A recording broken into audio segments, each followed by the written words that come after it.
اہل بیت اطہار علیہم السلام کی عظمت پر درود بھیجیں. محمد و آل محمد.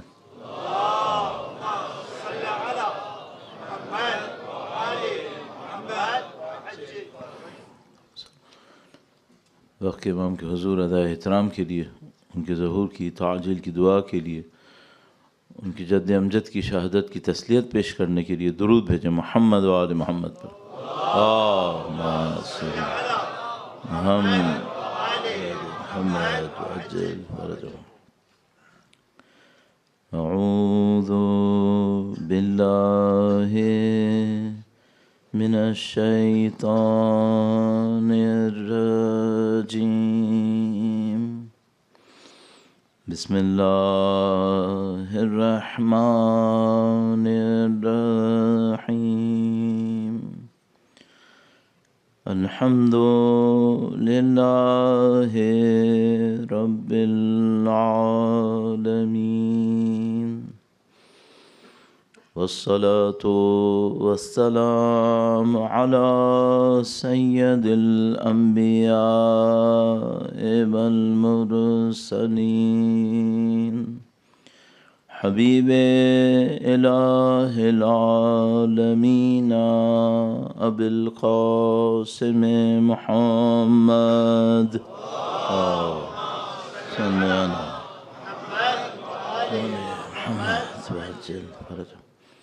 وعلى آلہ الطیبین الطاہرین، سیما بقیت اللہ فی الارضین. قال اللہ تعالی فی کتابہ الکریم. بسم اللہ الرحمن الرحیم. ام حسبت ان اصحاب الکہف والرقیم كانوا من آیاتنا عجبا. درود بھیجے گا محمد و آل محمد پر. صلی علی محمد. خدا نے متعال کا ایک بار پھر انتہائی شکر، دل کی پوری گہرائی کے ساتھ. خدا اگر یہ توفیق نصیب نہ کرتا، اعوذ باللہ تعالی، نہیں معلوم ہمارا حشر کیا ہوتا، نہیں معلوم ہم کہاں جاتے. خدا تعالی نے سعادت نصیب کی ہے. اہل بیت اطہار علیہم السلام کی محبت اور مودت کو ہمارے دلوں میں قرار دیا. ان کے غم میں غمگین، ان کی خوشیوں میں خوش ہونے کی سعادت دے دی. اللہ سے دعا ہے خدایا تو نے ہمیں اس فضیلت سے نوازا ہے، قیامت تک ہماری تمام نسلوں کو حب اہل بیت نصیب فرما. خداوندہ پرچم اعزا کو، پرچم اہل بیت اطہار علیہم السلام کو دنیا کے کونے کونے تک اور قیامت تک ہماری تمام نسلوں تک پہنچانے کی سعادت نصیب فرما. خدایا ان کے وارث کے ظہور کا دن دیکھنا نصیب فرما، ان کی نصرت کی سعادت، اسراء میں شہادت نصیب فرما. تمام دعاؤں کی قبولیت کے لیے، عزاداران سید الشہداء کی مزید توفیقات کے لیے، پرچم اعزا کی سربلندی کے لیے، مزید سربلندی کے لیے درود بھیجیں. محمد و آل محمد. محمد آل محمد وعجل فرجهم. خدا متعال نے انسانوں کی تربیت کا جو بندوبست کیا ہے دین مبین کے اندر، وہ تربیت کا بندوبست علم کی بنیاد پر ہے، آگہی کی بنیاد پر ہے. کبھی ایسا ہوتا ہے کسی سسٹم کے اندر لوگوں کو اویئر نہیں کیا جاتا، انہیں ایک طرف دھکا دیا جاتا ہے، سب چلنا شروع کر دیتے ہیں، چلتے رہتے ہیں، ان کو خود بھی نہیں پتہ ہوتا ہم کر کیا رہے ہیں. اس کو سادہ اردو زبان میں کہتے ہیں بھیڑ چال. بکریوں کی طرح، گایوں کی طرح چلتے رہتے ہیں، ایک کے پیچھے ایک. صرف ایک لاجک ہوتی ہے، چونکہ باقی بھی یہی کر رہے ہیں. That's it. سب یہی کر رہے ہیں، میں بھی یہی کر رہا ہوں. جب بھی آپ کو کوئی یہ کہے چونکہ سب یہ کرتے ہیں، آپ سمجھ جاؤ یہ بھیڑ چال ہے، یہ خدا نے نہیں مانگا تھا۔ خدا نے کیا مانگا تھا؟ قرآن کریم جگہ جگہ ارشاد فرماتا ہے سوچتے کیوں نہیں ہیں، سمجھتے کیوں نہیں ہیں؟ تو آپ کو اپنے دین کے اندر، مکتب کے اندر، اسکول آف تھاٹ کے اندر ڈیولپمنٹ چاہیے، آپ کو اپنے اندر ترقی چاہیے، سوچنا شروع کریں، ہر چیز پہ سوچیں۔ اور یہ جو سوچنا ہے، سمجھنا ہے، یہ آپ کو اس خطرے سے بچا لے گا جس کو ہم کئی دفعہ کہہ چکے ہیں، اور Q&A کے اندر خاص کر اس کے اوپر بات کی تھی کہ کبھی ریچولز میں باڈی باقی رہ جاتی ہے، سول ختم ہو جاتی ہے، اور یہ ہر دین کے ساتھ ہوتا ہے، کوئی اس میں ایکسیپشن نہیں ہے، سب کے ساتھ یہ ہوتا ہے۔ اپیئرنس باقی رہ جاتی ہے، اسپرٹ، سول، لاجک، فلسفی، آئیڈیالوجی سب ختم۔ عربی میں کہتے ہیں شعور لاجک، شعار سلوگن۔ آپ کے میرے ساتھ یہ نہ ہو جائے کہ شعار باقی رہے، شعور ختم ہو جائے۔ جب بھی یہ کام ہوگا پھر ایک نسل، 2 نسل بعد وہ شعار بھی ختم ہو جائے گا۔ یہ آپ ہم جیسے اسٹوڈنٹس سے یہ بات ہمیشہ کے لیے سن لیں کہ اگر شعار کو، سلوگن کو بغیر شعور کے کہا، یا یہ ختم ہو جائے گا یا ڈائیورٹ ہو جائے گا، کہیں اور چلا جائے گا۔ مجھے زیادہ مثالیں نہیں دینی ہیں، اپنی بات سے نزدیک لانا ہے۔ ایک مثال اگر مجھ سے کوئی پوچھے، دوسرے مذہب سے بھی دے سکتا ہوں، اپنے کرسچینٹی میں چلے جائیے، کرسمس ایک مثال ہے۔ کس کا جشن منا رہے ہیں؟ حضرت عیسیٰ علیہ السلام کا۔ حضرت عیسیٰ علیہ السلام، زہد، تقوی، دنیا کو ترک کرنا۔ کرسمس میں کیا ہے؟ اس میں کچھ بھی نہیں۔ اپنی مثال دوں، عید الاضحیٰ، قربانی کی عید۔ کیا قربان کیا؟ حضرت ابراہیم علیہ السلام نے اللہ کے حکم پر اپنا بیٹا قربان کرنے کا ارادہ کیا تھا۔ ہماری قربانی کی عید اس وقت نفس پرستی کی ہے۔ کیوں؟ شعار باقی ہے، شعور ختم۔ اب آپ کو اسی کے اوپر سوچنا ہے، باقیوں کے ساتھ ایسا نہ ہو جائے، اسی کے اوپر مزید سوچنا۔ اور جب آپ اپنے دین کے اندر سوچنا شروع کر دیتے ہیں، سمجھنا شروع کر دیتے ہیں، دین آپ کو ڈیولپ کرتا ہے، دین آپ کے اندر ایک نئی چیز دیتا ہے، دین فکر دیتا ہے۔ اس خاطر کہ انسان بعض اوقات صرف آنکھوں سے دیکھتے ہیں، عقل سے نہیں سوچتے۔ خدا متعال نے ہمیں بعض اوقات سامنے ایسا لگتا ہے جیسے کانٹرڈکشن دے دیا، سامنے ایسا لگتا ہے۔ میں 1-2 مثالیں عرض کرتا ہوں، درود بھیجے گا محمد و آل محمد پر۔ صلی علی محمد محمد وعجل فردم انکا لا تسمع الموتى۔ اے نبی، آپ مردہ لوگوں کو سنا نہیں سکتے۔ وَلَا تُسْمَعُ الصُّمَّ الدُّعَاءَ إِذَا وَلَّوْا مُدْبِرِينَ۔ اور اگر کوئی بہرا کانوں سے کام نہیں کر رہا ہے، پیٹھ موڑ کے ٹرن ہو کر دوسری طرف جا رہا ہے، آپ اس کو کیسے سنائیں گے؟ جس آدمی کے کان کام نہیں کر رہے ہوتے، اس کی آنکھیں تو دیکھ رہی ہوتی ہے نا۔ ابھی سوچو کان بھی کام نہیں کر رہے اور گم بھی گیا، اب آنکھ بھی کام نہیں کر رہی، اب اس کو سنانے کا کوئی چانس ہے کیا؟ اچھا، کیا اللہ کے نبی نے کبھی مردوں کو اپنی دعوت و تبلیغ دی تھی؟ تو یہ مردے کون ہیں جس کا اللہ تعالیٰ قرآن کریم میں ذکر کر رہا ہے؟ یہ وہ زندہ ہیں، یہ وہ زندہ ہیں جن کو خدا نے متعال فرما رہا ہے اے نبی آپ مردوں کو نہیں سنا سکتے۔ تو جن کو ہم کہہ رہے تھے کہ زندہ ہیں، خدا نے متعال فرما رہا ہے کہ یہ مردہ ہیں۔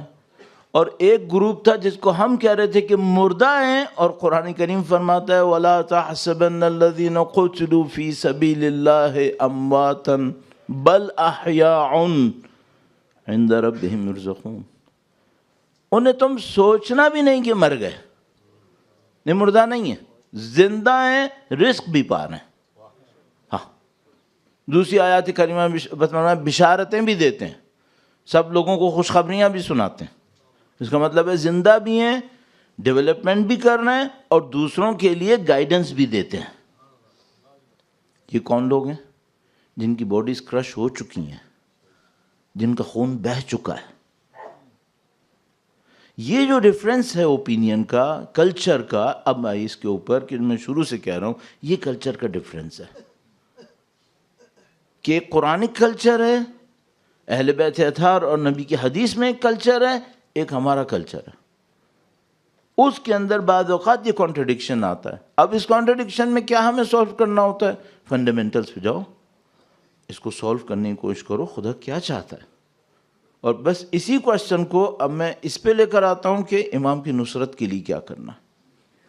اب وہ کلچرل کانٹیکسٹ اگر ہمارا فٹ نہیں ہوا، اور میں نے بتایا آج کل پرزم اپ سائڈ ڈاؤن ہے، اس اپ سائڈ ڈاؤن میں جو ریفلیکشن ہے وہ نہیں ہے جو ہم چاہ رہے تھے.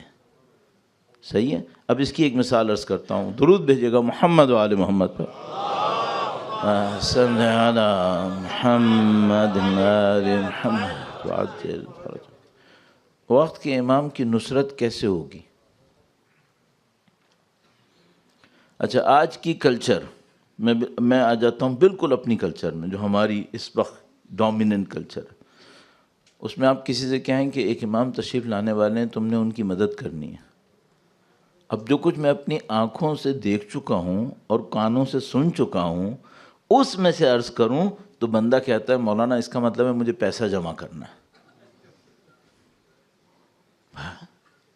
یہ تمہارے پاس کہاں سے آ گئی بات؟ کیونکہ وہ یہ سمجھ رہا ہے کہ میری لائف کا جو موسٹ پریشیس رزلٹ ہے وہ پیسہ. یہ بیچارہ اپنی دانش میں صحیح کر رہا ہے. یہ سمجھ رہا ہے میری لائف میں جو موسٹ پریشیس پارٹ ہے، چونکہ یہ دوسروں کو بھی اسی پہ ایویلویٹ کرتا ہے، اور یہ نہیں کرتا، ہم کرتے ہیں. ہم کس کو زیادہ رسپیکٹ دیتے ہیں؟ اور اگر آپ یہ بول رہے ہو نا نہیں مولانا ہم تو آپ کو بھی تو رسپیکٹ دیتے ہیں، اس وقت دیتے ہو جب میں یہاں بیٹھوں گا، ورنہ کوئی نہیں پوچھے گا. اس وقت دو گے جب میں مشہور ہو جاؤں گا، ورنہ کوئی میرے تقویٰ کو رسپیکٹ نہیں دے رہا ہے. صاف بتا رہا ہوں، مجھے 40 سال ہو گئے طالب علم بنے بھی، کیا میں نے نہیں دیکھا؟ میں دیکھ چکا ہوں سب کچھ. یہ اس وقت کلچر اس پہ گھوم گئی ہے. کس پہ گھومتی ہے؟ دولت، طاقت، شہرت، یا ویلتھ ہو، یا پاور ہو، یا فیم ہو. کہاں تقویٰ، کہاں پرہیزگاری؟ اب مثال کے طور پر اس سے کوئی امام کی نصرت کرنی ہے، تیاری کرو. کیا کہے گا کہ بینک بیلنس بڑھاؤ، پیسہ بناؤ. اللہ کا شکر ہے کسی نے مجھ سے یہ بات کہی تھی، اب وہ ختم ہو گیا، اللہ کا شکر الحمدللہ وہ چینج ہو گیا. لیکن ایسا بھی ہوا ہے، اگنورنس کی حد دیکھو. یہ جو میں بتا رہا ہوں نا یہ ہوا ہے، یہ کوئی 10-12 سال پہلے کی بات ہے، کوئی 200 سال پہلے کی بات نہیں کر رہا ہوں. ابھی 10-12 سال پہلے میں دنیا میں ایک جگہ پہ گیا. اب وہاں پہ ایسا نہیں ہوتا. انہوں نے مجھے رپورٹ کیا کہ مولانا آ جاؤ، کوئی بات نہیں، ناراضگی کافی ہے لیکن اب ہم نہیں کر رہے یہ. تو وہاں پہ بندے نے مجھے بتایا، جو کمیونٹی کا چیئرمین ہے، اس نے خود مجھے بتایا، کہ کوئی اور کہتا نا میں نہیں یقین کرتا. اس نے خود مجھے بتایا کہ مولانا میری اس سینٹر کی اتنی ایکسس انکم ہے خرچوں کے علاوہ، اتنی ہے، میں رپورٹ نہیں کروں گا کتنی ہے ورنہ شاید آپ سمجھ جاؤ. میں نے پوچھا تم اس کا کیا کر رہے ہو؟ چونکہ تمہارے سراؤنڈنگ میں اورفنز میں دیکھ رہا ہوں تم انہیں کچھ نہیں کر رہے، دوسری چیزیں دیکھ رہا ہوں تم وہاں بھی کچھ نہیں کر رہے. کہنے لگا نہیں مولانا میں کچھ نہیں کرتا ہوں. اس نے خود مجھے بتایا، کہنے لگا میں سارا پیسہ بینکوں میں رکھ رہا ہوں، امام زمانہ کو دوں گا.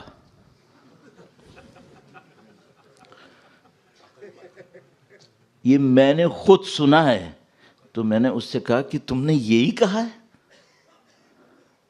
کیونکہ مجھے یقین نہیں آیا. دوسرے لوگوں نے مجھ سے کہا تھا کہ یہ کر رہا ہے، تو مجھے یقین نہیں آیا تھا. تم یہی کہا تم نے؟ ہاں. یہ ایک کیٹیگری ہو گئی، کیونکہ اس کی دانش میں یہی سب سے زیادہ تھا. اچھا ایک اور کیٹیگری اس سے بہتر ہے، وہ کیا ہے؟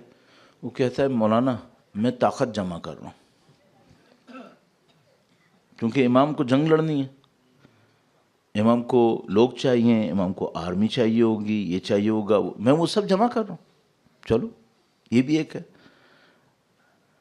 میں اس پہ زیادہ وقت نہیں لگاؤں۔ اب اصل میں کیا چاہیے؟ آپ اسلام کے اسٹارٹ سے لے کے یہاں تک آ کر یہ دیکھ لو، جن لوگوں نے نبی اور نبی کے جانشینوں کا ساتھ دیا، ان میں جو موسٹ پرومیننٹ فیکٹر تھا وہ کیا تھا؟ وہ پیسہ تھا؟ نہیں، بہت سارے پیسے والوں نے ساتھ نہیں دیا، کچھ پیسے والوں نے ساتھ دیا بھی ہے۔ ظاہر ہے کہ بی بی خدیجہ سلام اللہ علیہا سے بڑھ کے کیا مثال ہوگی؟ درود بھیجیں محمد صلی اللہ محمد محمد عجل فرج۔ یہ دیر یا سویر یہ کہیں گے کہ آپ لوگ تھوڑا سا آگے آ جائیں، تو میں اس سے پہلے کہ بہت کریٹیکل جگہ پہ جاؤں پھر مجھے روک کے کہوں، تو میں آپ کو پہلے سے ریکویسٹ کر لیتا ہوں۔ انہوں نے کہا تھا، آئے جو کریمہ پڑھی تھی وہ تھی اذا قیل لکم تفصحوا فی المجالس فافصحوا یفصح اللہ لکم، جب تم سے کہا جائے کہ مجلسوں میں اپنی گیدرنگز میں جگہ بناؤ تو تم جگہ بناؤ، اللہ جگہ بنا دے گا۔ صحیح؟ تو آپ تھوڑی سی کوشش کر کے جگہ بنائیے۔ ابھی اللہم صلی علی محمد آل محمد وعجل فرج۔ ایک بار پھر درود بھیجے گا، محمد و آل محمد صلی علی محمد آل محمد وعجل فرجہم۔ اب ماشاءاللہ آپ نے جدوجہد کی، خدا نے متعال جزائے خیر نصیب فرمائے انشاءاللہ۔ جب مجھے کبھی دوبارہ احساس ہوا کہ ابھی جگہ اور بنانی ہے، تو ابھی جتنی جگہ بنی ہے نا اس سے زیادہ میں دوبارہ بنوا لوں گا، میں بتا رہا ہوں، مجھے بہت ایکسپیرینس ہے، میں ابھی زیادہ بنوا لوں گا، لیکن ابھی ضرورت نہیں ہے، جب ضرورت پڑے گی۔ یا علی، کیا چاہیے نصرت کرنے کے لیے؟ بھائی پیسہ ہو تو اس کے ساتھ کر دینا۔ حضرت ابو ذر کے پاس پیسہ نہیں تھا، ناصر تھے یا نہیں تھے؟ اس سے بڑھ کے کون ملے گا؟ اوان و انصار میں تھے یا نہیں تھے؟ پیسہ تھا؟ نہیں تھا۔ پیسہ ہوتا تو پیسے کے ساتھ کرتے، جیسے بی بی کی مثال دی میں نے، پیسہ بھی تھا، پیسے کے ساتھ کی۔ اچھا پہلوان چاہیے، ہاں پہلوان ہو تو پہلوانی کے ساتھ کرو، طاقتور ہو تو طاقت کے ساتھ کرو۔ کس کی طرح؟ حضرت امیر حمزہ کی طرح۔ طاقت ہے، طاقت کے ساتھ کرو۔ اچھا اگر طاقت نہیں ہے تو حبیب ابن مظاہر کی طرح کرو۔ کمانڈر ہو تو کمانڈنگ سکلز کے ساتھ کرو، کس کی طرح؟ حضرت حور کی طرح۔ نہیں ہو کمانڈر کوئی بات نہیں، جون حبشی کی طرح کرو۔ ایک پوائنٹ ہے، کچھ اور چاہیے، ایلیجیبلٹی ان تین میں نہیں ہے، وہ ایلیجیبلٹی پیورٹی کے اندر ہے۔ ہاں الا من اتی اللہ بقلب سلیم، ایلیجیبلٹی یہاں پر ہے، جس کے پاس یہ ہے وہ ایلیجیبل ہے، وہ اندر آئے گا۔ اور قلب کو میں نے کل اتنی تفصیل سے بتایا کہ شاید اب تک جتنی مجالس پڑھی ہوں شاید کسی ایک آدھ میں ہی کبھی اتنی تفصیل سے بولا ہوگا کہ بھائی قلب کیا ہے اور قلب کے فنکشنز کیا ہیں، قلب کی کیا، اب قلب کی تبدیلیاں بھی بہت ہیں، سیاہ ہونا، سفید ہونا، پتھر بننا، یہ بننا وہ بننا، یہ سب قلب کے اندر ہو رہا ہے، راؤنڈ دا کلاک 24/7 ہوتا رہتا ہے۔ اب یہ میں اور آپ ہیں کہ ہم دیکھیں گے بھائی اس کے کیا کیسے ہوگا، یہ میں کیسے قلب سلیم لے کر امام تک پہنچ جاؤں، یہ مجھے اور آپ کو دیکھنا پڑے۔ بہت نفیس ایک روایت ہے خصال شیخ صدوق کے اندر میرے خیال میں، اور ایڈریس میرے پاس ہے، کبھی ضرورت پڑی تو عربی بھی ہے، میں بھی شاید ابھی اس میں سے پڑھوں گا بھی، جس میں مولا نے ہمارے بدن اور ہمارے روح سے مثال دی ہے۔ بہت خوبصورت ایک روایت ہے، میں روایت کو اپنے سامنے رکھتا ہوں تاکہ میں کوئی پوائنٹ اس میں سے مس نہ کروں۔ انہوں نے کہا کہ بدن کے اندر 6 حالتیں ہوتی ہیں، اسی طرح روح میں بھی 6 حالتیں ہوں گی۔ اب یہ بالکل پریکٹیکل بات ہے جو ہماری اور آپ کی زندگی کو ٹچ کرتی ہے، ٹھیک ہے؟ اس کے اوپر تھوڑا سا ہم توجہ دیں گے، ابھی ہمارے پاس چند منٹس ہیں، ٹائم ہے، تو ہم اس کو پڑھیں گے اور اس کے بعد اپنے ٹاپک کے اوپر دوبارہ واپس آئیں گے۔ درود بھیجے گا محمد و آل محمد پر۔ آل محمد وعجل فرجهم. یہ خصال میں نہیں ہے، توحید ہے شیخ صدوق میں. شیخ صدوق کی کتاب ہے التوحید، اس کے اندر ہے صفحہ نمبر 300 پہ، اور اس میں مولا کا یہ فرمان ہے، مولا امیر المومنین علی ابن ابی طالب علیہ الصلوۃ والسلام، اللہم محمد محمد وعجل فرج. میں عربی کم اور اس کی ایکسپلینیشن پہ زیادہ جاؤں گا. امام نے فرمایا کہ تمہارے جس طرح جسم میں 6 حالتیں ہوتی ہیں. کون سی 6 حالتیں؟ نمبر 1، یا صحیح ہوتا ہے صحت مند، یا مریض ہوتا ہے. سب اپنے اندر اس کو فیل کر سکتے ہیں سوائے ایک حالت کی جو موت ہے، وہ ابھی تھوڑی دیر بعد آئے گی، ابھی نہیں آئے گی. یا صحت مند ہوتا ہے یا مریض ہوتا ہے، یا موت ہے یا حیات ہے، یا سو رہا ہے یا جاگ رہا ہے. 6 ہو گئی. صحیح ہے. یا زندہ ہے یا مر گیا، یا سو رہا ہے یا جاگ رہا ہے، یا صحت مند ہے یا مریض ہے. 6 حالتیں ہو گئیں. فرمایا روح پہ بھی یہی 6 حالتیں ہیں. یہ روح کون ہے؟ وہی قلب، وہی قلب. کیا اس پہ بھی 6 حالتیں آتی ہیں؟ مولا وہ جو مرا ہوا ہے وہ کون سا ہے؟ فرمایا موت اس کی جہالت ہے. اگر جاہل ہے اس کا مطلب ہے یہ موت ہے. جہالت موت ہے. قلب کی موت جہالت ہے. ڈیڈ باڈی سے کچھ ایکسپیکٹ کرو گے تم؟ بلکہ ڈیڈ باڈی سے تو لوگوں کو ڈر لگتا ہے. حقیقت بتاؤں، جاہل آدمی سے بہت ڈرنا چاہیے. ڈیڈ باڈی تو بیچاری تھپڑ بھی نہیں مار سکتی. اس جاہل کا نہیں پتہ یہ کیا مصیبت کرنے والا ہے. جاہل سے بہت ڈرنا چاہیے. بس مشکل سب سے بڑی یہ ہے کہ خود نہ ہو. سب سے بڑی مصیبت یہ کہ خود جاہل نہ ہو. امام نے فرمایا 6 حالتیں. ایک، زندہ ہے یا مردہ ہے. جو مردہ ہے جس کا قلب، وہ جاہل انسان ہے. جاہل کا مطلب حقیقت کچھ نہیں جانتا، اپنے دماغ میں تانے بانے جوڑے ہوئے ہیں، اس نے یہ ہوگا وہ ہوگا. خدا کے بارے میں بھی وہ کہتا ہے جس کا کچھ نہیں پتا کہاں سے نکال کے لایا، بس بول رہا ہے. یہ جاہل ہے. اگر جاہل ہے، ڈیڈ باڈی ہے، اس کے قلب کے اندر کچھ نہیں ہونے والا ہے. ٹھیک ہے. دوسرے مقابلے میں کیا ہے؟ کچھ علم ہے، کم از کم زندہ تو ہے. الحمدللہ. چلو اس کے اندر علم ہے، کم سے کم خدا کو مانتا ہے، نبی کو مانتا ہے، قرآن کو مانتا ہے، قیامت کا ذکر کرتا ہے، نبی کے اولاد کا ذکر کر رہا ہے. اس کا مطلب ہے زندہ تو ہے. اس کے بعد کیا ہے؟ اس کے بعد صحت ہے یا مریض ہے. امام نے فرمایا کذالک الروح فحیاتها علمها وموتها جہلها ومرضها. مریض ہوتا ہے تو کیا ہوتا ہے؟ شک میں ہوتا ہے. شک میں ہوتا ہے، پتہ نہیں یہ صحیح ہے، پتہ نہیں وہ صحیح ہے. تو امام فرمایا جس طرح باڈی مریض ہوتی ہے، اب دیکھو سادہ سی بات ہے، ہم میں سے سب کو کبھی نہ کبھی کوئی فلو ہوتا ہے. ویسے بھی انگلینڈ ہے، یہاں تو زندہ مردہ سب کو ہوتا ہے. یہاں یہ تو انگلینڈ ہے.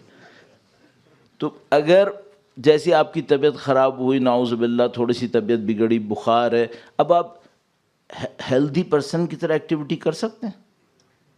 نہیں. اب آپ سے ایکسپیکٹڈ بھی نہیں ہوتا. کوئی آپ کو چھٹی دے دے گا، کوئی یہ کر دے گا، کوئی وہ کر دے گا، کہے گا بھائی یہ مریض آدمی ہے. صحیح ہے. تو جس کی قلب میں مرض ہو وہ علم حاصل کرے گا مزید. کیا مرض ہے اس کو؟ اس کو شک لگا ہوا ہے. اس کو قرآن بھی یقین نہیں دیتا، اس کو حدیث سے یقین نہیں آتا، کسی چیز سے یقین نہیں آتا. اس کو شک کی بیماری لگ گئی ہے. اب یہ ایکٹیو ہیلدی بندے کی طرح ایکٹیویٹی کر سکتا ہے؟ نہیں کر سکتا. اس کی ڈیولپمنٹ رک گئی ہے. کب تک رکی رہے گی؟ جب تک یہ شک میں ہے. جب تک یہ شک میں ہے اس کی ایکٹیویٹی نہیں آنے والی. تو یہ ہو گیا مریض جو کہ شک میں ہے. اور اگر صحت مند ہوتا تو کیا ہوتا؟ تو یقین ہوتا. ہاں پھر یقین ہوتا.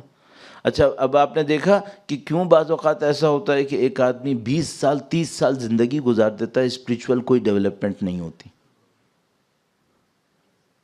کیونکہ یہ شک میں بیٹھا رہتا ہے. اچھا آپ کہیں گے مولانا شک تو سب کو آتا ہے. ہاں بالکل صحیح بات ہے. مولا کا ایک فرمان ہے, فرمایا شک بہت اچھا راستہ ہے, پیسج اچھا ہے, بہت بری منزل ہے. اسٹے کرنے کے لیے یہ جگہ بہت بری ہے. شک دماغ میں آئے کوئی مسئلہ نہیں, کوئی شیطان نے لایا, کوئی بھی لے کر آئے, کوئی مسئلہ نہیں ہے. گزر جاؤ یہاں سے, یقین پہ پہنچ جاؤ. شک آیا خدا ہے یا نہیں ہے, جاؤ ریسرچ کرو, پوچھو لوگوں سے, میرے ذہن میں شک آیا کہ خدا ہے یا نہیں ہے, ٹھیک ہے ریسرچ کرو. شک ہو رہا ہے قرآن کریم کے بارے میں, نعوذ باللہ تعالیٰ, کوئی بات نہیں, سرچ کرو, ایکٹیویٹی کرو, جاؤ ڈھونڈو اپنی اس شک کو, مرض کو کیسے حل کرو. بالکل ایسی جب تمہاری طبیعت خراب ہوتی ہے تو کیا کرتے ہو؟ ڈاکٹر کے پاس جاتے ہو, میڈیسن لیتے ہو, اپنے آپ کو صحیح کرتے ہو. تو اپنی روح کو کیوں شک میں ڈالا ہوا ہے؟ کام کرو اس کے اوپر, اس کو صحیح لے کرو. تو امام نے فرمایا کہ یہ شک مرض ہے, صحت کیا ہے؟ یقین ہے. اس کے بعد ایک پوائنٹ اور فرمایا کہ وہ نومہا, وہ جو بدن سو رہا تھا وہ کون ہے؟ اچھا اب دیکھو سوتے میں اور مریض میں فرق کیا ہے. یہ جو سو رہا ہے نا, یہ ممکن ہے کہ دنیا کا بہترین باڈی بلڈر ہو, دنیا کا بہترین میراتھن دوڑنے والا ہو, دنیا کا بہترین ویٹ لفٹر ہو, ابھی کچھ کر رہا ہے نہیں. کیوں؟ کیونکہ سو رہا ہے. کر سکتا ہے؟ ہاں کر سکتا ہے, ابھی سو رہا ہے.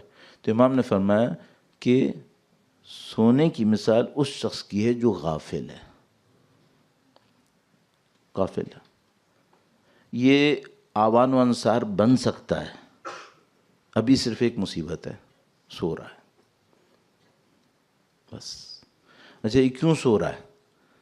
اس کو کبھی کسی جاب نے سلایا ہے, کسی بزنس نے سلایا ہے, کسی نفس پرستی نے سلا دیا ہے, کسی اور غلط آبجیکٹو نے سلا دیا ہے, سو رہا ہے. صرف ایک مشکل ہے, کب تک سوئے گا؟ دو راستے ہیں, یا خود جاگ جائے یا موت جگائے گی. تیسری دفعہ اس ایک اشرے میں ذکر کر رہا ہوں روایت کا, الناس نیام اذا ما تنتبہوا, لوگ سو رہے ہیں, جب مریں گے تو جاگ جائیں گے. خود جاگنا ہے خود جاگ جاؤ, نہیں جاگو گے موت جگائے گی, پھر کوئی ڈیولپمنٹ نہیں ہے. خود جاگ جاؤ. جاگ جاؤ کیا مطلب؟ غفلت سے باہر آؤ, لائف کے آبجیکٹو کو آئیڈینٹیفائی کرو, اس کی طرف بڑھو. کس نے راستہ روکا؟ کسی نے کچھ نہیں کیا. جو بھی کرے گا اس معاملے میں قرآن کریم وعدہ فرماتا ہے, لا یضرکم من ضل اذا اہتدیتم, اگر تم ہدایت پا جاؤ تو کوئی گمراہ تمہیں نقصان نہیں پہنچا سکتا, اگر تم ہدایت پا جاؤ. صحیح ہے.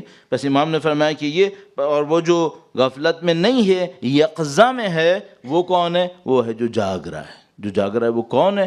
وہ جس نے سب چیزوں کو اپنے دماغ میں رکھا ہوا ہے, وہ جاگ رہا ہے. تو وہ کیا کرتا ہے؟ وہ یہ کہ صبح سے لے کے شام تک وہ اپنا خیال کرتا ہے. اس کو کہتے ہیں, اس کام کو کہ صبح سے شام تک خیال کرتا ہے, اس کو ہماری روایتوں نے کہا ہے مراقبہ. ایک وہ جس کو لوگ مراقبہ کہتے ہیں, وہ کیا کرتے ہیں؟ وہ ایک جگہ بیٹھ جاتے ہیں, ایک چادر سر پہ لے لیتے ہیں, اور اس کے بعد او ہو پتہ نہیں کیا کیا کرتے رہتے ہیں. ٹھیک ہے بھائی, یہ بھی ایک چیز ہے, لیکن اصل مراقبہ کیا ہے؟ اصل مراقبہ یہ ہے کہ لوگوں کے درمیان میں رہو, دنیا میں رہو, لیکن دنیا کے لیے نہیں رہنا ہے, دنیا میں رہنا ہے, دنیا کے لیے نہیں رہنا ہے, رہنا کہیں اور کے لیے.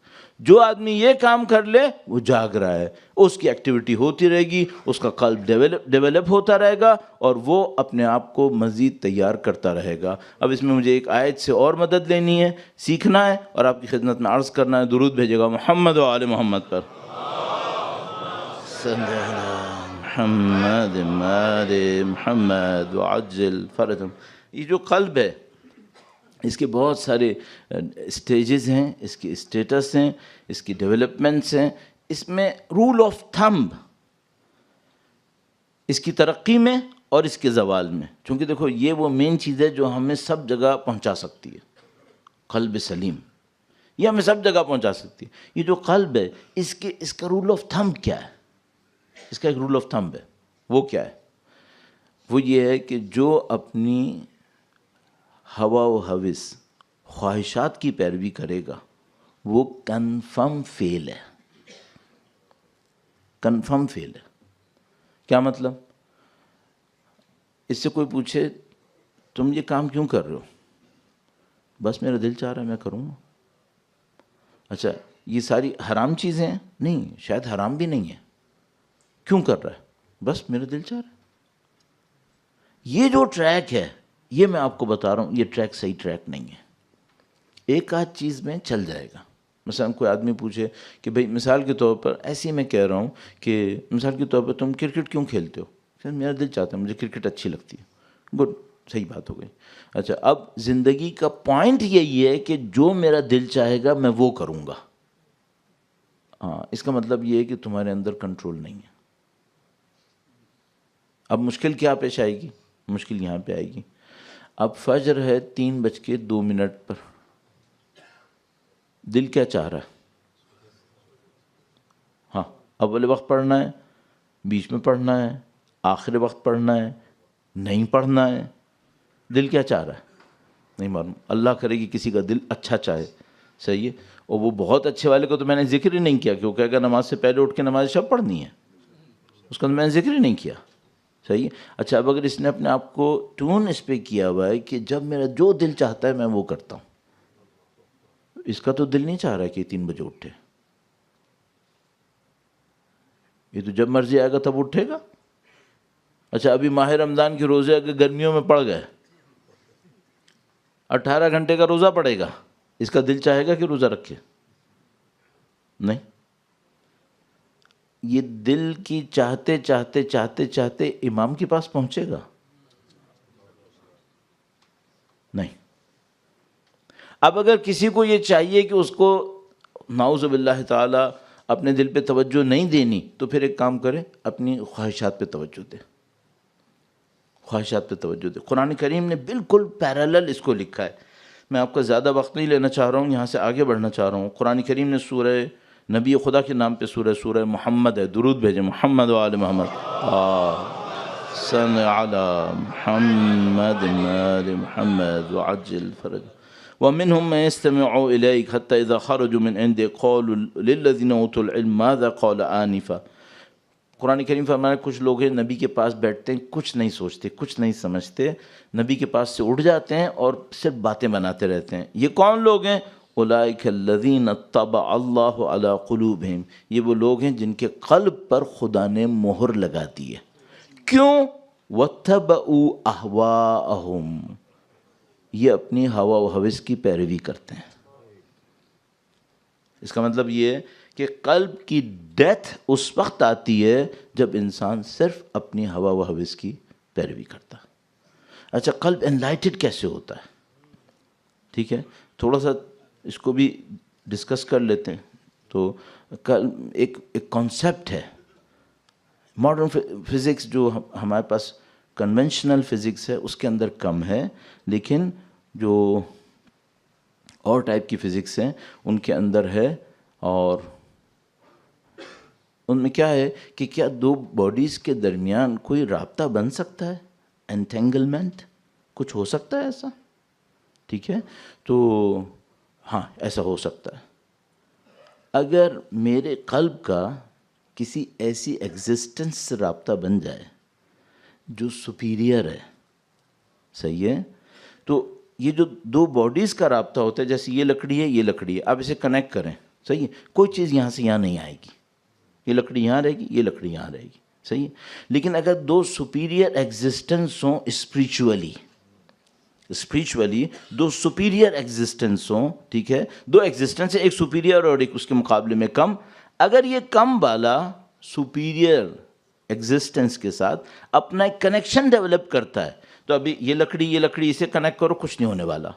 لیکن اگر میرے قلب نے کسی سپیریئر اسپریچولی سپیریئر ایگزسٹنس کے ساتھ کنیکشن بنا لیا، اب کیا ہوتا ہے؟ اس کو ہم کہتے ہیں اشراق کیسے کہتے ہیں؟ لائٹ نکلتی ہے اوپر سے اور وہ جو انفیریئر ایگزسٹنس ہے اس کو اپ لفٹ کرتی ہے، صحیح ہے. اب یہ اشراق کا جیسا عمل کب ہوتا ہے؟ جب بھی آپ کا قلب کسی سپیریئر کے ساتھ کنیکشن ڈیولپ کر لے. جب بھی مثال اعوذ باللہ من الشیطان الرجیم انی وجہت وجہ للذی فطر السماوات والارض حنیفا مسلما وما انا من المشرکین قل ان صلاتی ونسکی ومحیای ومماتی للہ رب العالمین. جب میں نماز شروع کرنے لگوں تو یہ کہوں مستحب ہے. تو جب میں کہوں انی وجہت وجہیہ، اس کا مطلب کیا ہے؟ اے خدایا میں نے اپنے چہرے کو، and we not talking about face, میں نے اشارہ کیا چہرے کو، لیکن یہاں پہ چہرہ کون سا ہے؟ یہاں قلب کا کوئی چہرہ ہے. انی وجہت وجہہ للذی فطر السماوات والارض، اے خدایا میں نے اپنے وجود کے، اپنی ایگزسٹنس کی اپیئرنس کو تیری طرف ٹرن کر لیا ہے. صحیح ہے. اب یہ کیا کہہ رہے ہیں؟ یہ کہہ رہے ہیں اے خدایا میں اپنے کمزور قلب کے ساتھ تیرے ساتھ اٹیچمنٹ بنانے کے لیے آ گیا ہوں. کل تک ہم نے کہا تھا اٹیچمنٹ ختم کرنی ہے، ابھی ہم کیا بول رہے ہیں؟ اٹیچمنٹ کریٹ کرنی ہے. اس لکڑی اور لوہے سے نکالنی ہے، اس خدا سے جوڑنی ہے. گاڑی اور گھر سے نکالنی ہے، خدا اور نبی اور امام سے جوڑنی ہے. اچھا، اس کو جوڑنے کے لیے دعا پڑھنا کافی ہے؟ اگر بغیر سوچے سمجھے پڑھو تو کوئی کنیکشن نہیں بنا. اور اب میں آپ کی خدمت میں ایک اور جملہ عرض کروں، جتنی دیر آپ کی توجہ رہے گی اشراق اتنی ہی دیر ہے بس. مثلا میں نے ابھی نماز پڑھنی ہے مغرب عشاء کی نماز میں، مثلا فرض کر لیجئے مجھے 15 منٹس لگیں گے، اور توجہ کتنی دیر تھی؟ جتنی دیر توجہ ہے اتنی دیر اشراق ہے، اتنی دیر آیا ہے. باقی کیا ہے؟ باقی واجب نماز کا ادا ہو گیا ہے، کوئی نورانیت نہیں آئی، کیونکہ کنیکشن تھا ہی نہیں. کنیکٹ کرو گے تو آئے گا نا. ابھی آپ زیارت پڑھیں گے، السلام علیکم یا ابا عبداللہ، سوچ رہے تھے امام کو؟ سوچو گے تو کچھ ہوگا، کنیکٹ کرو گے تو ہوگا، نہیں کنیکٹ کرو گے نہیں ہوگا. ہاں ٹھیک ہے، آپ نے ایک ایکسپریشن آف لو کر دیا ہے، لیکن اگر آپ کو نورانیت چاہیے، اشراق چاہیے، کنیکشن بنانا پڑے گا. تو بالکل آبویس ہے. صحیح ہے. اس طرح قلب ڈیولپ ہوتے ہیں. اب میں آپ سے بات پوچھتا ہوں، اگر اللہ کرے کہ میں نے 24 گھنٹے میں کوئی گناہ نہ کیا ہو، اللہ کرے انشاءاللہ، یہ بتاؤ کنیکشن کتنی دیر رہا ہوگا 24 گھنٹے میں؟ بعض لوگوں کا 2 سیکنڈ، بعض لوگوں کا 4 سیکنڈ، اور بعض کا یہ بھی نہیں. اور بہت کوئی خوش نصیب ہوگا جو 24 گھنٹے میں آدھے گھنٹے کنیکٹڈ رہا ہو. بہت کوئی تیر مارنے والا ہوگا. آیت اللہ بہجت کو ان کے استاد نے کہا کہ تم خاموش رہنا اور 1 گھنٹہ دن کا ایسا رکھنا جس میں صرف خدا سے کنیکشن رکھنا، خدا اور اس کی تمام ریالٹیز کے ساتھ. تو کوئی شاگرد گیا، کوئی دوست گیا آغا بہجت کا ان کے استاد کے پاس، سید علی قاضی کے پاس، اور کہا، سید علی قاضی نے پوچھا وہ بہجت کیا کر رہا ہے آج کل؟ کہا وہ آپ کی بات پہ عمل نہیں کر رہا ہے. کہا میں نے اس سے کہا تھا کہ 1 ساعت رکھنا اللہ پہ تفکر کے لیے. کہنے کہ وہ 1 ساتھ باقی لوگوں کے ساتھ ہے، باقی 23 آورز ادھر ہے. کہ وہ اس طرح کر رہا ہے، بولنا ہی بند کر دیا ہے. تو یہ کر رہا ہے، درس میں جاتا ہے بات کرتا ہے، مباحثے میں ہوتا ہے بات کرتا ہے، باقی کسی سے کوئی بات نہیں کرتا ہے، صرف کنیکشن میں ہے. صحیح ہے. اب میں اب آپ کو اپنے لیے ایک چیلنج رکھ رہا ہوں. وہ کیا ہے؟ دیکھو ابھی 8:00 ہیں، 24 آورز گزارنا اور اپنے آپ سے پوچھنا میرا کنیکشن کتنی دیر تھا. ابھی ایک مشکل بتاؤں، ہم لوگ جب ماتم بھی کر رہے ہوتے ہیں نا، ہمارا کنیکشن پتہ نہیں کہاں ہو رہا ہے. آدھے ٹائم تو ہم یہ دیکھ رہے ہوتے ہیں فارمیشن صحیح ہے، تو بھائی پھر کب کنیکٹ ہیں ہم؟ صرف ایک جگہ رہ گئی ہے، اللہ کا کرم، خدا کا شکر ہے، واقعا ایک جگہ رہ گئی ہے. وہ کہاں ہے؟ مصائب. اللہ کا کرم، یہاں کنیکشن ہے. الحمدللہ رب العالمین. اس خاطر کہتے ہیں کہ مصائب زندگی دے رہے ہیں. یہ سید الشہداء پہ رونا یہ ہماری شہ رگ ہے. باقی سب نہیں رہتا نا، یہ رہتا، یہ زندگی دیتا ہے. بہت امپورٹنٹ ہے، یہ بہت امپورٹنٹ ہے. اگر کوئی میرا جیسا رلانے والا بول رہا ہو نا اور آپ کو لگے نہیں مجھے رونا نہیں آ رہا، تو میں ایک مشورہ دوں گا. میں کبھی جاتا ہوں کہ مثلا کوئی اور زبان میں مصائب پڑھ رہا ہے، مجھے سمجھ میں نہیں آ رہا ہوتا، تو میں کیا کرتا ہوں، میں اپنا سر جھکا کر اپنے لیے خود سوچتا ہوں اگر میں امام حسین کے بیٹے کے سامنے ہوتا میں خود روتا ہوں. پھر یہ کہاں سے سیکھا؟ یہ ہم سے کہا تھا کہ اکیلے میں امام حسین کو یاد کرو، اکیلے میں یاد کرو. ہمارے اجداد نے بہت اچھی چیزیں دی ہیں، کچھ چیزیں بہت اچھی دی ہیں. وہ کیا دیا ہمیں؟ کہا دیکھو جب بھی پانی پیو، سید الشہداء نے کہا تھا جب بھی پانی پیو امام حسین کو یاد کر لو. اب فائدہ کیا ہے؟ فائدہ یہ کبھی رات کا وقت ہوگا تم پانی پینے جاؤ گے، جب بھی پانی پیو. میرے نانا کے محلے میں ایک سنی مولانا رہتے تھے، ہم سارے بچوں کو قرآن پڑھاتے تھے. وہ بندے خدا اتنا پابند تھے، وہ پیالے میں پانی نکالتا تھا، منہ تک لے کے جاتا تھا، کہتا تھا یا حسین یا حسین یا حسین. ایک دوست کوئی تھا، وہ بندے خدا بہت اچھا، اس نے مجھے سکھایا. کہنے کا دیکھو جب بھی پانی پینے لگو تو کہو، فارسی میں تھا میں اردو میں ترجمہ کر رہا ہوں، کہتے اے امام آپ کے خشک ہونٹوں کو میرا سلام، آپ کے خشک ہونٹوں کو میرا سلام. امام حسین پہ گریہ زندگی ہے.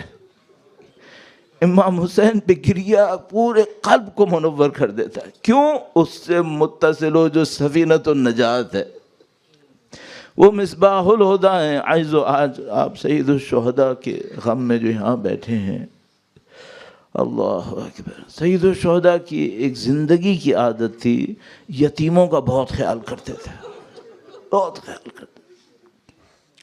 اتنے پابند تھے یتیموں کے معاملے میں کہ ہمارے پاس روایت موجود ہے کہ جب مسلم بن عقیل کی شہادت کی خبر آئی تو پہلے مسلم بن عقیل کی یتیمہ بچی کو اپنے پاس بلایا تھا،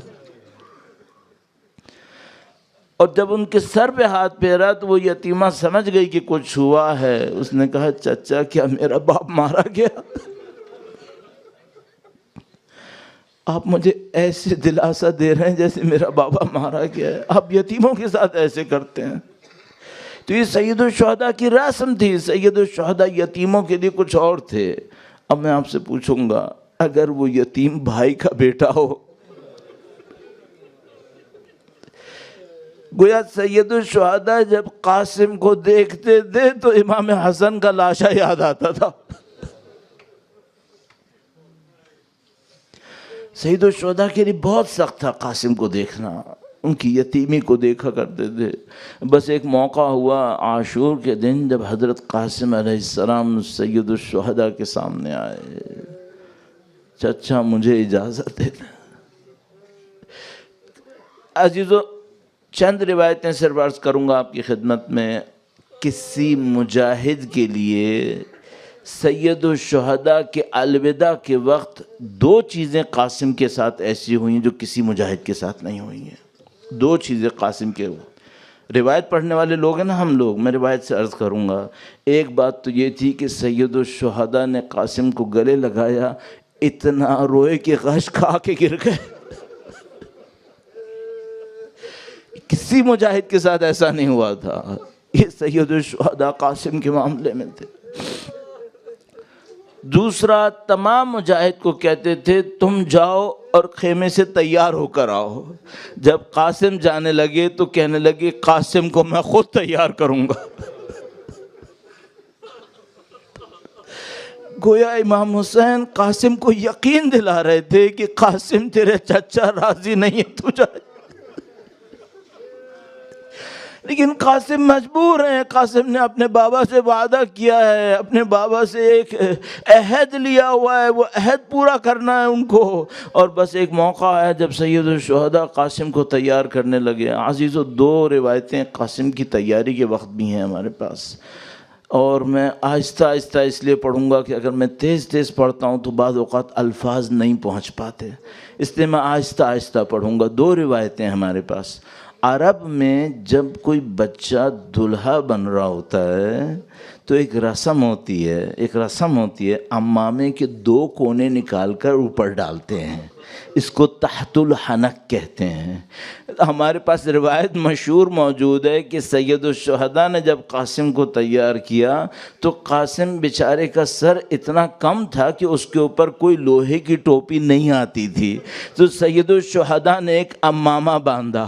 امامہ باندھنے کے بعد ایسے تحت الحنک لگایا جیسے اس کو دولہا بنا رہے ہیں. یہ عائزو ایک روایت ہو گئی. ایک اور روایت عرض کروں گا. علامہ ذیشان اندر جوادی صاحب آل اللہ مقامہ الشریف، اہل بیت اطہار کے خطیب، وہ ایک روایت بڑی عجیب پڑھا کرتے تھے.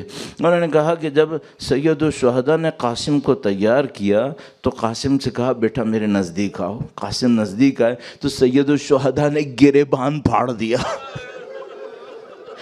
قاسم نے پوچھا چچا آپ نے میرا گریبان کیوں پھاڑا؟ کہا بیٹا یتیمی کی نشانی ہے، شاید کسی کو رحم آ جائے. ان بدبختوں کو بتا رہا ہوں کہ یہ یتیم بچہ ہے، اس پہ رحم کر لو.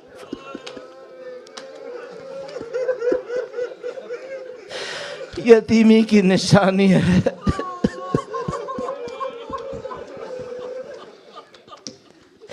قاسم مرنے کے لیے تیار تھے، قاسم مرنے کے لیے تیار تھے. شب عاشور کا یاد ہے آپ کو واقعہ جب سید الشہداء سب کو بتا رہے تھے تم یہاں گرو گے، تم ایسے مرو گے، تمہارا یہ مقام ہوگا. قاسم نے جب دیکھا امام نے سب کا بتا دیا، ایک موقع پہ نزدیک آئے، کہا چچا آپ نے سب کا بتا دیا کیسے مریں گے، میں نہیں مروں گا کیا؟ میرا کیوں نہیں بتایا ابھی تک؟ کہا قاسم تمہارے نزدیک موت کیسی ہے؟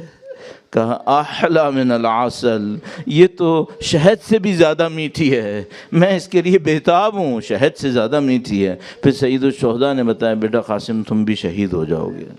عزیزو ذرا سا رک کر، وقت ختم ہو رہا ہے مجھے مساس ہے، لیکن ذرا سا رک کر سید الشہداء نے کیا کہا؟ کہا بیٹا قاسم تم بھی شہید ہو جاؤ گے اور شیر خوار علی اصغر بھی مارا جائے گا.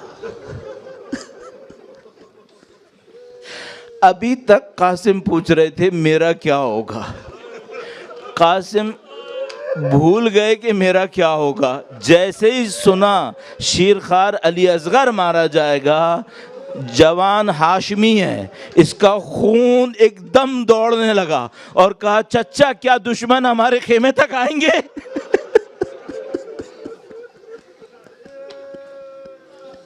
کیا دشمن خیمے تک آ جائیں گے؟ اب سید الشہداء قاسم کو کیا بتاتے؟ بیٹا شام غریباں تو سید سجاد نے جھیلنی ہے. بیٹا ہم نہیں ہوں گے، ہمارا بیٹا جھیلے گا. قاسم ایسے تھے، مرنے کے لیے تیار تھے. پھر قاسم ایک موقع پر تشریف لائے. عزیزو دشمن کی روایت اگر سنا دوں آپ کو، دشمن بھی کچھ کہتا تھا. قاسم تشریف لائے، سر کے اوپر خود نہیں تھا، کوئی لوہے کی ٹوپی اتنی بڑی اتنی چھوٹی نہیں تھی کہ سر پہ آتی. تو دشمن کیا کہتا ہے عزیزو؟ دشمن کہتا ہے کہ حسین کے خیمے سے ایک بچہ آیا، اس کے جوتے کا تسمہ کھلا ہوا تھا، اس کے سر پہ خود نہیں تھا. اب ذرا ان کی ماں کو تسلی کے لیے کہتا ہے اس کا چہرہ 14ویں کے چاند کی طرح کھلا ہوا تھا.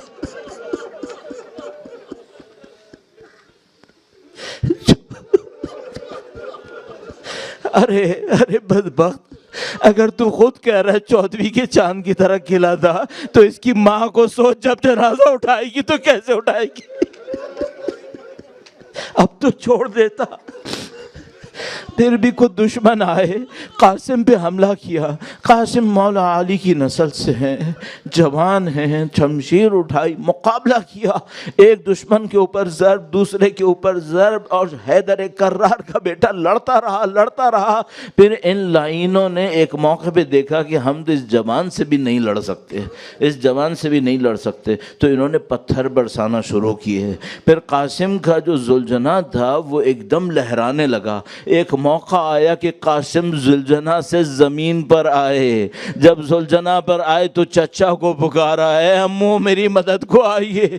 سید الشہداء اپنے بیٹے کی، قاسم کی آواز کو سن کر دوڑے. بس عزیزو ایک موقع آیا، دشمن کا لشکر پیچھے بھاگنا شروع ہوا. اب میں کچھ نہیں کہوں گا، بس چچا کی آواز آتی تھی اور دب جاتی تھی.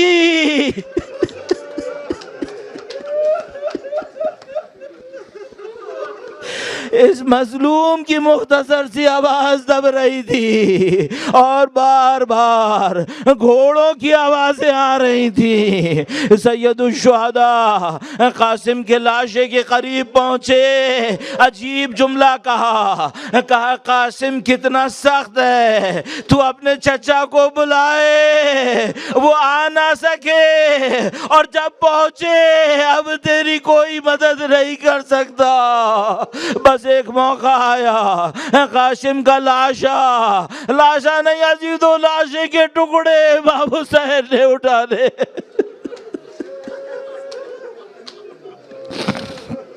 خدایا تجھے قاسم کی شہادت کا واسطہ، جن ظالموں نے یہ ظلم کیا انہیں بدترین عذاب میں مبتلا فرما.